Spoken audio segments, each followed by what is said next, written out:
Back, whether it's filling up at the gas station, buying groceries, everyday goods are becoming more and more expensive. And Colorado is trying to help ease the cost for at least one necessity for a lot of families. This week, the FDA approved our state importing prescription medications from Canada to hopefully save Coloradans some money.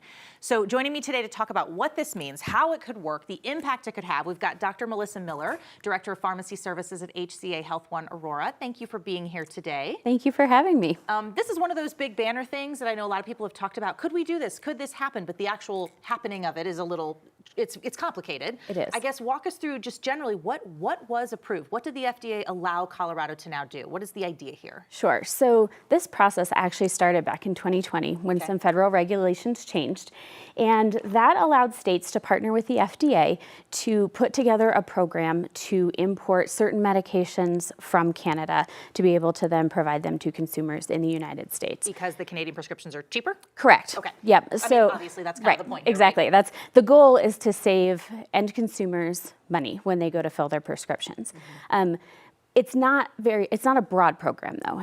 There's a specific list of 20 medications for the state of Colorado that they have started with, and that's where their initial focus is. Okay. And so it's navigating contracts with the manufacturers for those 20 medications to then be able to bring them in via a wholesaler that works both in Canada and in the United States to then get them to pharmacies for people who have prescriptions for them. Not to be too reductive here, but you can't just go online like you could on Amazon and order something from anywhere in the world with medications. There are a lot of pieces to this puzzle. Yes. So because there's a lot of safety concerns with prescription medications, and it's a very high dollar industry, and so there is definitely some bad actors in that space, and we want to make sure that the medications that are getting to people and patients are safe and they're effective. And this program really puts the infrastructure in place to make sure that what we're bringing in is safe. It's just as effective as a medication that would be distributed here in the United States.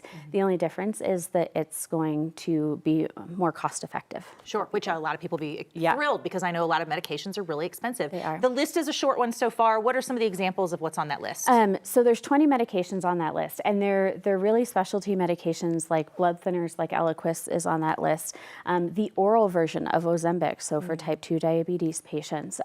There's also some cancer medications on there. There's some medications for like rheumatoid arthritis, psoriatic arthritis. So I'm hearing things people are on long term. Yes, that's it. These are long-term conditions. They're things that people are going to be on chronically, so you know, over extended periods of time, and they're really expensive medications. Yeah, absolutely. I know other states have been kind of playing around with this idea too. There's been a lot of reporting about one state, Florida, kind of being the first to do this, but really having a hard time getting it off the ground. Yes. I realize every state may have its own independent challenges.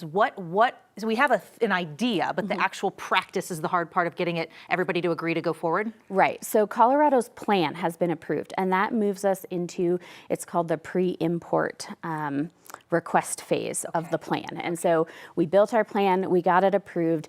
Now is the time when Colorado negotiates with the manufacturers. We've identified who our wholesaler is going to be. We've identified the lab that's going to test those medications. So now it's partnering with those manufacturers to get the contracts with the wholesaler to be able to then bring those medications into the United States. So this is not a tomorrow thing? No. Colorado's estimate is sometime in 2027.